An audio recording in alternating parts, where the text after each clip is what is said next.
Good morning. This is Dr. Bill White again, and I'm going to talk to you a little bit this morning about closing space on any adult dentition. That's from later teenagers on up, or you could do it on younger people too, but you may have to, and if you get too young, you got deciduous teeth in there.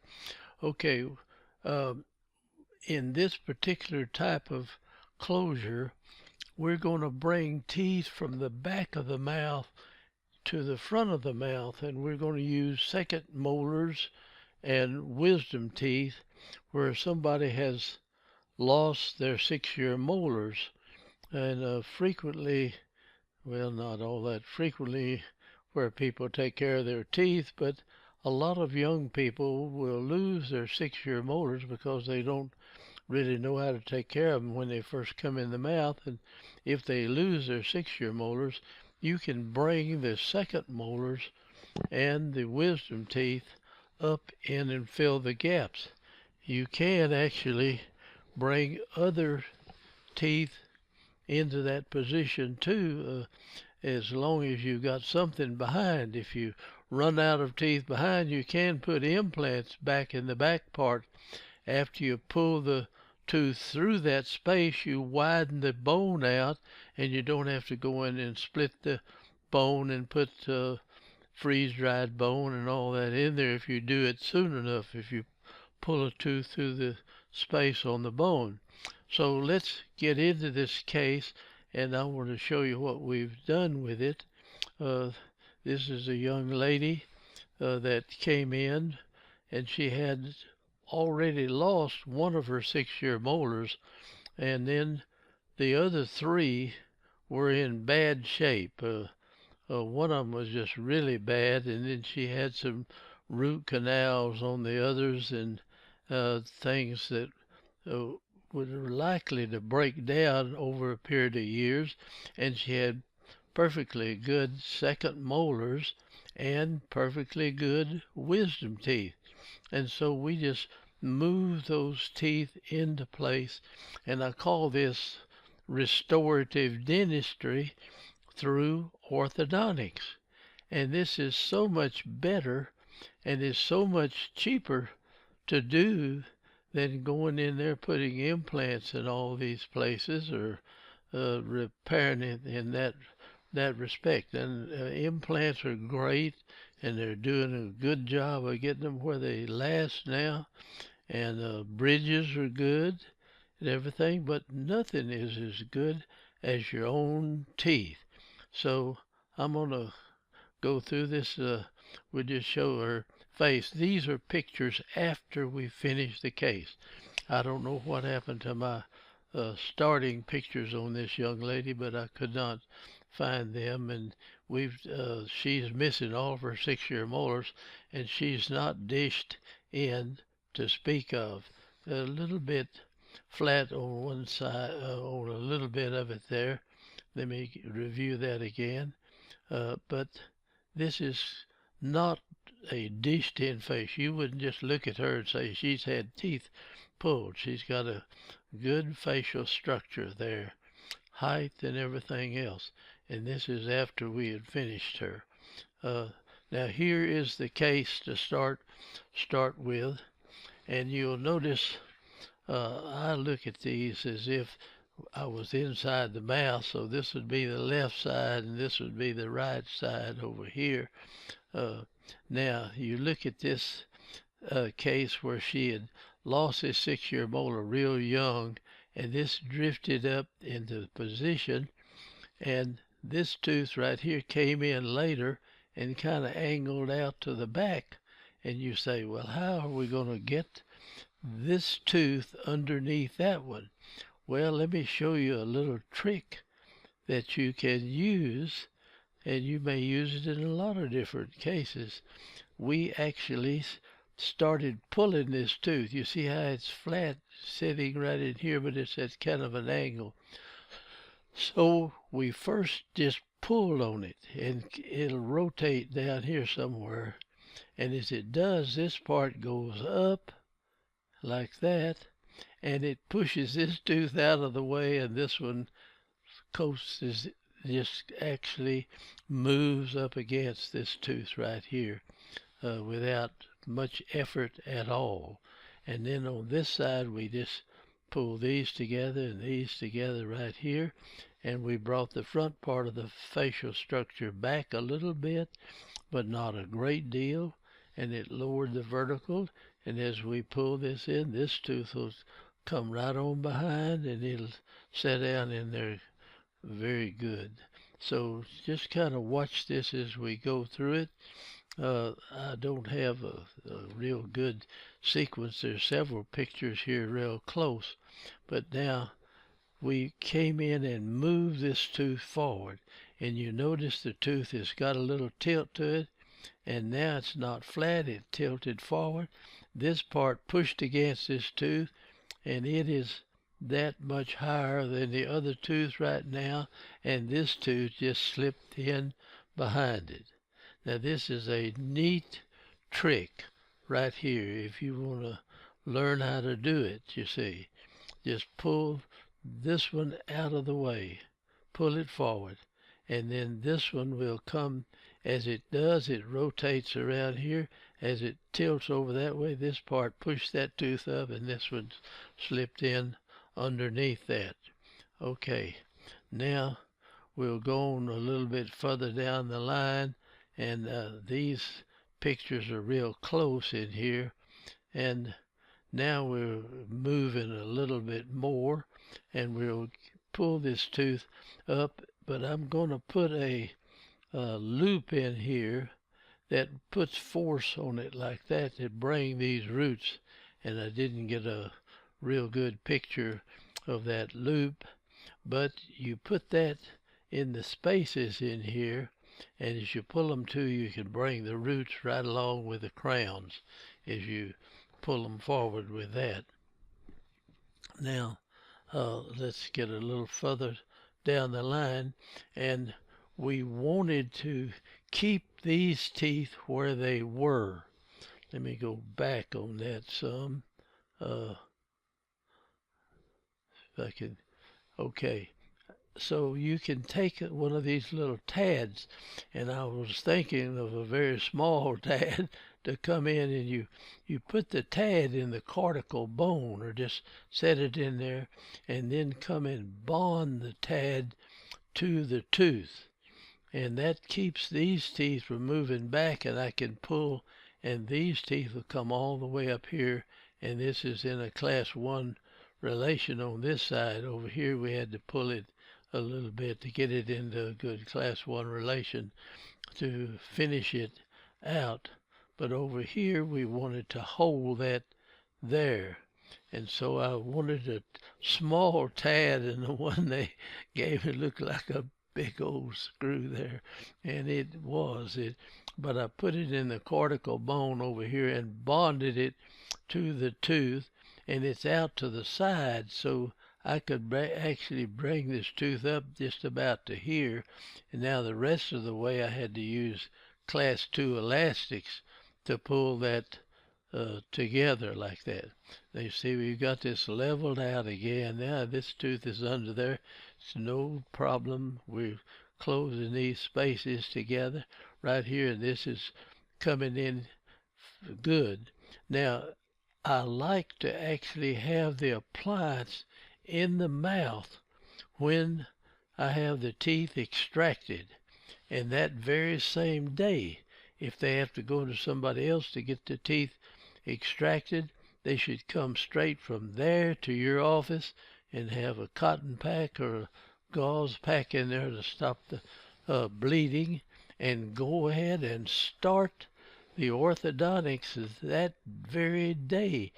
And you start moving these teeth into the gap, and the gap stays wide for that. It's much harder to move a tooth into a gap that's been there for 10 years under a bridge or something. It's a knife edge, but you can do it. It'll move through there and it bring its bone with it, and that's what a lot of people don't understand. All right, now this goes forward, and you can, I just put this picture in here so you can see this. You can go see this case in full if you want to. It's in another video on there, but there's the TAD, and it looks like the bond is broken at that point, but it's holding that tooth. And we bring this one right up to where it's touching that, and then we come in and take that out. Then the rest of it, we use a class 2 elastic to bring it forward in there, since the TADs, we had to stop before we got them together in there. Now we go again, and now it's close, and I want to show you something about this little spring right here. If you're moving a tooth to, I'm just going to make a little pad, a little place where I can draw on it, and we're going to put an arch wire in, like something like that, and you've got a gap in here, and so maybe you've got a bicuspid over in this side coming down. That's not a very good bicuspid, but and we've got a molar over here with the crown and root structure, something like this. And we want to bring this forward in here. If you just pull on this tooth, it'll rotate somewhere down in here, you see. And that's not what you want, because the roots will go this way and the crown will go this way. But if you come in on a case like that, and right about the center of this, you drop the arch wire down and make a loop like that, and then this would go on around to the other side. If you had a gap over there, you'd do the same thing. You activate this right about here. Now actually, when you bring this wire up here, you're tightening the spring, and that spring is a lot of pressure on it. You see, the spring comes out, and it's kind of like this. I'm going to call them to show it where it's separate. Now, as I pull this up, it tightens this spring up, and it wants to loosen, so it's pushing down with a force right there. So we put this in on this wire right here, and this part is going down like that. You put it into the molar tube up here, and the front end of it will go down. Now you raise all this up and put it in there, so you've got this quite a bit of force on that. Now you tie or close the space by running a tie through the circle and going down around the molar back here, and pull that up real tight. And as this tooth comes forward, this force here is bringing these roots in a forward direction. If you have too much of this force, the roots will get out in front of the crown, and so you know you're getting too much of this, or you don't have enough closing force in there. The more closing force you put on it, the more it's going to tend to lean over. The more of this force on the side, you ringing this up, the more that is, the more the roots tend to go. And you can control the root structure and bring it right up to the tooth right here. Now that TAD, if it had been small and out to the side, you could have brought the tooth up. If you don't want to do it that way, you can put a little TAD over here on the buccal and a little TAD on the lingual, and put a wire in between them and hold the tooth there. So these are different ways you can hold the teeth. If I wanted to hold this back and pull the front to that, I could do that. The TADs have made it where we can just hold one group wherever we want to and bring the other teeth to it. So that's something I wanted to bring out there. I don't show the TADs over here, but we must have used them. We've got these roots together real good, and if you go back and look at this, the gap in there, you'd say, my word, how are you going to close all this space up right here it closes great. If you just start within a day or two, or even immediately when they take the tooth out, send them right back over to you and start moving the teeth into those spaces like that. And if you take one that's been in a bridge or something for years, this bone structure will be, it's just a knife edge. It's real thin, but the tooth will go into it, but it takes a long time to do that. But it'll bring the bone structure out as the tooth comes in. Okay, let me go on now to get back and show you. Now we are restoring these teeth orthodontically, and that is much better. Now look at the bone structure in here. You'll see the periodontal membrane will be pretty large, and we'll start wearing elastics over on this side. I don't think I've got any pictures of that, but we did. Here we just pull the two teeth groups together to close that space, but you see we closed it by bringing the roots pretty much. We didn't get them up there just absolutely correct, but they're up there pretty close. All right, here we are with the tad, showing you the tad. And now I was going backwards there. Here we finished. We're going to finish it out. Now we've got the wisdom teeth opposed here, and these are the second molars. This is the second molars, and that's the wisdom teeth. This wisdom tooth was back up high. You see, we tilted this tooth forward, brought this up, that slipped underneath there, and we just went right on with it. There's a lot of other ways to do that too.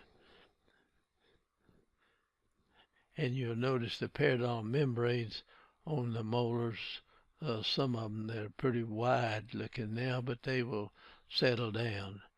Now we just about to finish as far as the bringing the molars forward and closing the space. And this can be done while you're doing orthodontics, and it didn't take that long to do this. You can move right into that, and that is so much better.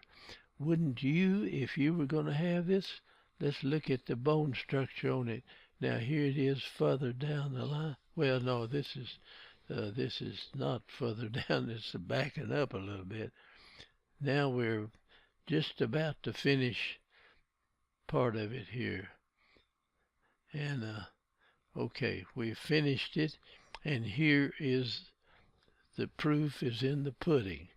Now these are second molars and wisdom teeth. Second molars and wisdom teeth. I will guarantee you, if this young lady goes into any dentist anywhere, and he can be a sharp dentist, and he'll look at this and swear that you took out the wisdom teeth on this case.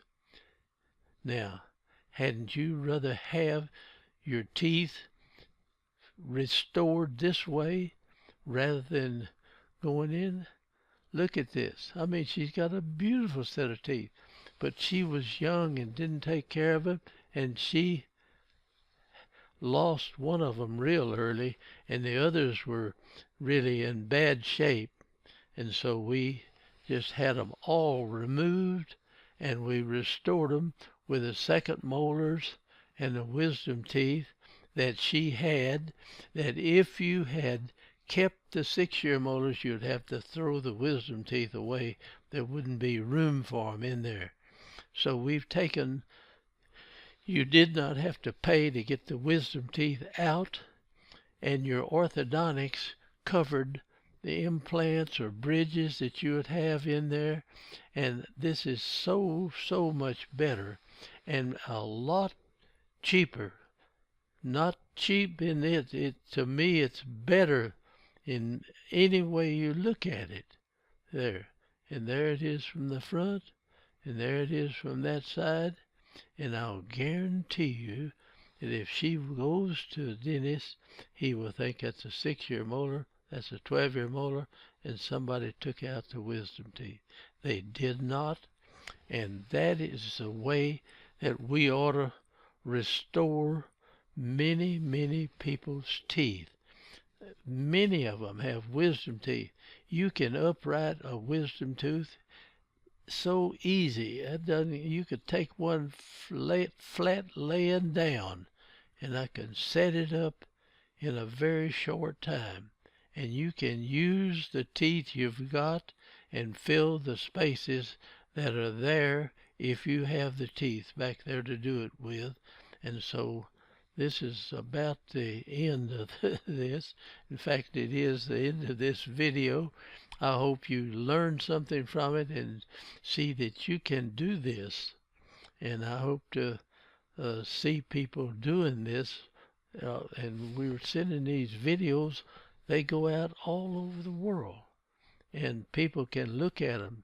If your dentist doesn't know how to do this, or whoever's straightening your teeth or working on them, take this over and show it to him. You can pull it up on your telephone.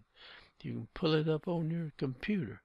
So good luck, and I'm going to say goodbye, and I'm going to close this thing out right now. So thank you for watching, and I hope that you will benefit from this. Thank you very much.